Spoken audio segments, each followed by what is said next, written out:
अस्सलाम वालेकुम dear student, welcome to Pashto education hub. आज मेरा टॉपिक है पिट्यूटरी ग्लैंड।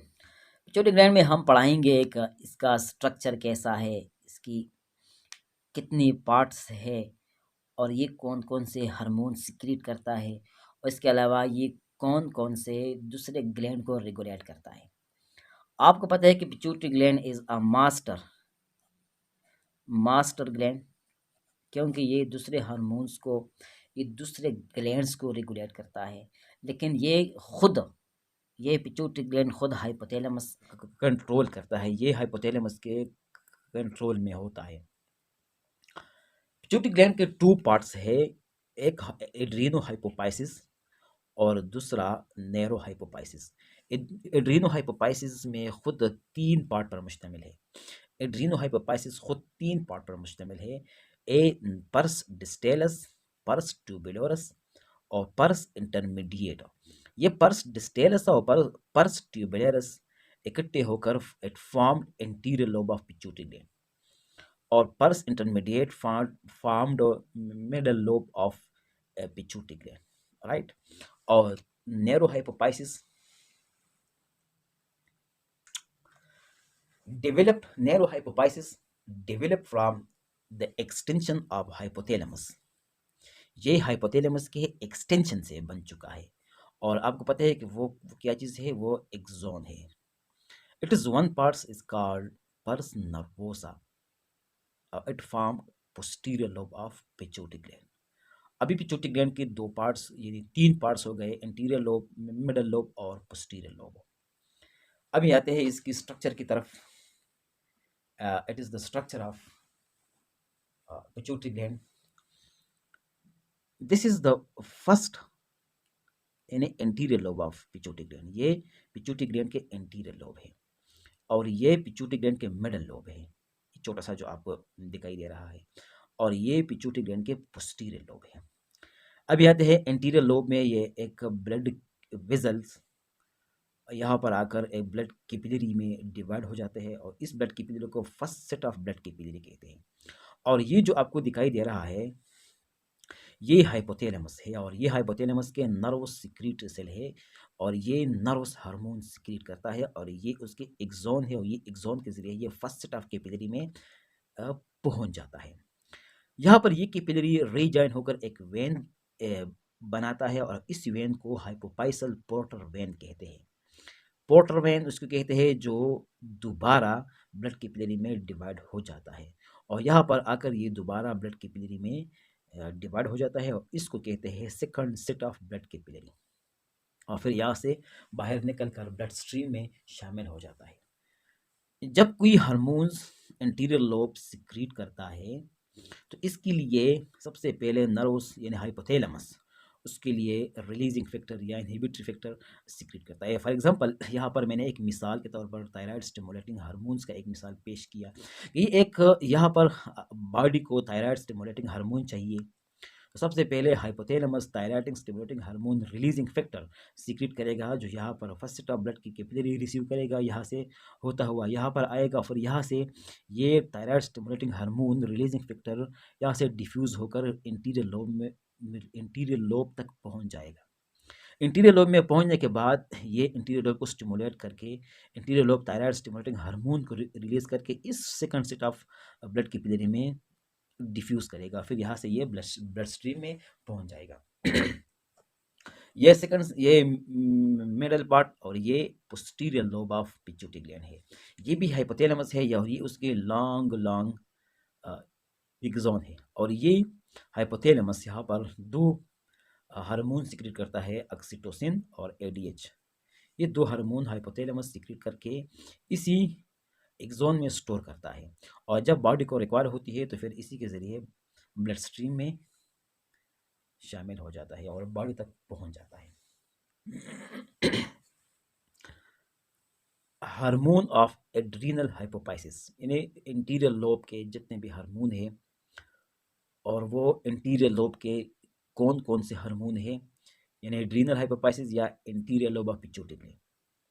ये एड्रीनल हाइपोपाइसिस टोटल 7 हार्मोन रिलीज करता है। 4 आर ट्रॉपिक हार्मोन यानी ट्रॉप्सिन, इस साथ में 4 हार्मोन को हम ट्रॉपिक कहते हैं, यानी thyroid stimulating hormone ACTH, FSH और LH, thyroid stimulating hormone, adrenocorticoid hormone, follicle stimulating hormone और ल्यूटेनाइज हार्मोन। इन 4 हार्मोन को हम ट्रॉपिक हार्मोन कहते हैं। हार्मोन्स ऑफ एड्रीनल हाइपोपाइसिस, एड्रीनल हाइपोपाइसिस या interior lobe of pituitary gland. Interior lobe of pituitary gland total 7 hormone secrete करता है। इन 7 hormone में 4 hormones को हम ट्रॉपिक हार्मोन कहते हैं। ट्रॉपिक हार्मोन ऐसे ही इसको कहते हैं कि जब ये हार्मोन यहाँ से सिक्रीट होकर वो कोई दूसरे ग्लैंड को स्टिमुलेट कर। अभी इन जो 7 हार्मोन है इसमें सबसे पहला हार्मोन है सोमेटोट्रोपिक या ग्रोथ हार्मोन, GH। इसकी फंक्शन क्या है? Retention of protein and calcium, elongation of bone, muscles and visceral organ, accumulation of protein। ये ग्रोथ का काम करता है, ये प्रोटीन सिंथेसाइज करता है, बोन इलांगेट करता है, मसल इलांगेट करता है, ये इसका फंक्शन है, इसको हम ग्रोथ हार्मोन कहते हैं।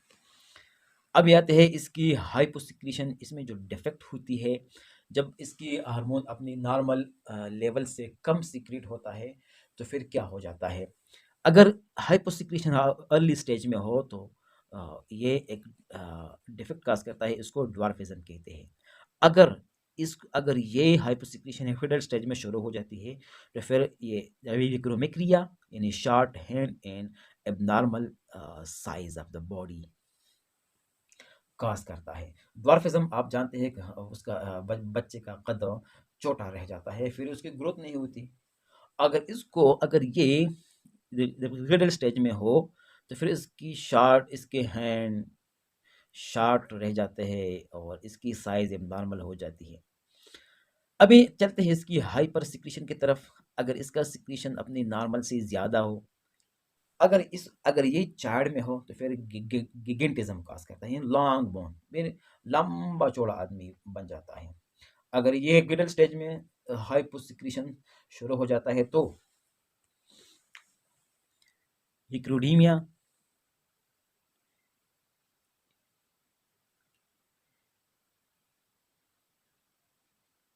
ये मिडिल स्टेज में हिक्रोडीमिया या इसको एक्रोमेगलिया भी कहते हैं। इसकी काज क्या है? लॉन्ग आर्म, लॉन्ग लोअर जा, बिग सुप्रा ऑर्बिटल बोन, इसके आर्म लंबे लंबे हो जाते हैं, उसकी लोअर जा भी लंबा हो जाता है और इसका जो सुप्रा ऑर्बिटल बोन है ये लंबा हो जाता है। और इसकी जो एग्जाम्पल है यानी गोरेला मैन इसको भी कहते हैं या एप मैन उसको कहते हैं। Second hormone thyroid stimulating hormone, increase the absorption of iodine and stimulate thyroid gland to secrete thyroxine। ये आयोडीन के एब्जॉर्प्शन को इंक्रीज करके थायरोक्सिन सिक्रीट करता है, कि उसके फंक्शन थायरोक्सिन सिक्रीट करता है। Third number they the ACTH, adrenocorticoid hormone, it stimulates the adrenal cortex to secrete glucocorticoid and androgen। ये जो हमारे जो ये एड्रीनल ग्लैंड है ये, और वही एड्रीनल ग्लैंड के 2 पार्ट है। एक third number the adrenocorticoid hormone, adrenocorticoid hormone stimulate the adrenal gland, adrenal cortex. Adrenal gland के 2 पार्ट है, कॉर्टेक्स और मेडोला। ये सिर्फ एड्रीनल कॉर्टेक्स को स्टिमुलेट करके उनसे ग्लूकोकॉर्टिकॉइड हार्मोन और एंड्रोजन को सिक्रीट करता है। Fourth number follicle stimulating hormone, follicle stimulating hormone stimulate gametogenesis. 5 number luteinize hormone, ये सिर्फ फीमेल में होता है और इसके फंक्शन है ओवुलेशन करता है। Second maintenance, ovulation occur maintaining maintain corpus luteum to produce progesterone. जब ओवुलेशन हो जाता है तो जो बाकी फॉलिकल सेल रह जाता है तो वही सेल्स को हम कॉर्पस ल्यूटम कहते हैं। और ये ल्यूटेनाइज हार्मोन का फंक्शन ये है कि ये कॉर्पस ल्यूटम को मेंटेन करता है और ये कॉर्पस ल्यूटम बाद में प्रोजेस्टेरॉन एक हार्मोन, इसको लोकल हार्मोन कहते हैं, इसको सिक्रीट करता है। 6 number the interstitial cell stimulating hormone, also called Leydig hormone, इसको लेडिंग हार्मोन भी कहते हैं। और इट स्टिमुलेट टेस्टोस्टेरोन, ये टेस्टोस्टेरोन को स्टिमुलेट करता है और ये सिर्फ मेल में होता है। और 7 नंबर दे लेक्टोजेनिक या prolactin hormone, it stimulate milk production. जब बच्चा पैदा हो जाता है तो इसके बाद उसके मिल्क की ज़रूरत होती है, तो ये हार्मोन सिक्रीट होकर ये मिल्क प्रोडक्शन स्टिमुलेट करता है। अभी चलते हैं अभी posterior lobe of pituitary gland और neurohypophysis. Posterior lobe 2 hormone secrete करता है। इसमें पहला हार्मोन है ऑक्सीटोसिन। इसकी फंक्शन क्या है, ये कैसे सिक्रीट करता है, ये असल में पोस्टीरियर लोब सिक्रीट नहीं करता, ये असल में हाइपोथैलेमस सिक्रीट करता है और फिर ये अपने एक्सोन में स्टोर करके पोस्टीरियर लोब के जरिए बाहर खारिज करता है।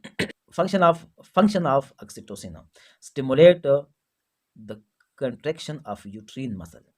यूट्रस के 3 लेयर है, फर्स्ट एक्टोमेट्रियम, सेकंड मायोमेट्रियम, ये वाला जो है ये मायोमेट्रियम है और ये लास्ट वाला है इसको एंडोमेट्रियम कहते हैं, एंडोमेट्रियम। और ये मस्कुलर लेयर है, इसको कंट्रैक्ट करके बच्चे की परचुरेशन हो जाता है। सेकंड हेल्प इन परचुरेशन, बच्चे की पैदाइश में हेल्प करता है, इसको बर्थ हार्मोन भी कहते हैं। और एक हेल्प इन मिल्क इंजेक्शन, और ये मिल्क इंजेक्शन में भी हेल्प करता है। Injection of milk is also called galactagogic effect. Milk injection को ग्लिक्टोगेगिक इफेक्ट भी कहते हैं। पोस्टीरियर लोब के अभी दूसरा हार्मोन है एंटी डायरेक्टिक हार्मोन। ये अर्ट्रियोल को कंट्रैक्ट करके बीपी इंक्रीज करता है। Second, increase the absorption of H2O from DCT and collecting duct. ये नेफ्रॉन से, आपको पता है कि नेफ्रॉन है ये नेफ्रॉन के DCT और कलेक्टिंग डक्ट, ये DCT है, डिस्टल कन्वोल्यूटेड ट्यूब है, और ये उसकी कलेक्टिंग डक्ट से H2O को एब्जॉर्ब करता है। More anti diuretic hormone hypertonic urine. Hypertonic hypertonic urine मतलब जब DH की मकदार ज़्यादा हो जाती है तो वो ज़्यादा से ज़्यादा वाटर एब्जॉर्ब करके तो यूरिन में कम से कम पानी को खारिज करता है, तो यूरिन गाढ़ा बन जाता है। लेस एंटी डायरेक्टिक हार्मोन तो हाइपोटोनिक हाइपोटोनिक यूरिन, जब ADH की मकदार कम हो जाती है तो ज़्यादा से ज़्यादा पानी यूरिन में खारिज हो जाता है, तो फिर उसको हम हाइपोटोनिक यूरिन कहते हैं। अभी normally urine 2 litre per day, जब हमारा जो यूरिन होती है नॉर्मल, ये पर डे 2 लीटर हम खारिज करते हैं। इंक्रीज यूरिन वॉल्यूम, जब कोई मसला हो जाती है और ये ADH की मकदार लेस हो जाती है तो यूरिन की वॉल्यूम ज़्यादा हो जाता है, तो फिर इसको डाययूरेसिस कहते हैं। और जब इसकी मकदार ज़्यादा हो जाती है तो इंसान को प्यास ज़्यादा लगती है, और जब यूरिन की वॉल्यूम ज़्यादा हो जाती है तो इंसान को प्यास ज़्यादा लगती है। मतलब इंक्रीज थर्स्ट इज कॉल्ड पोलिडिप्सिया, जब प्यास ज़्यादा लगती है तो इसको पोलिडिप्सिया कहते हैं। Diuresis increase urine volume, polydipsia increase thirst. Thank you for watching.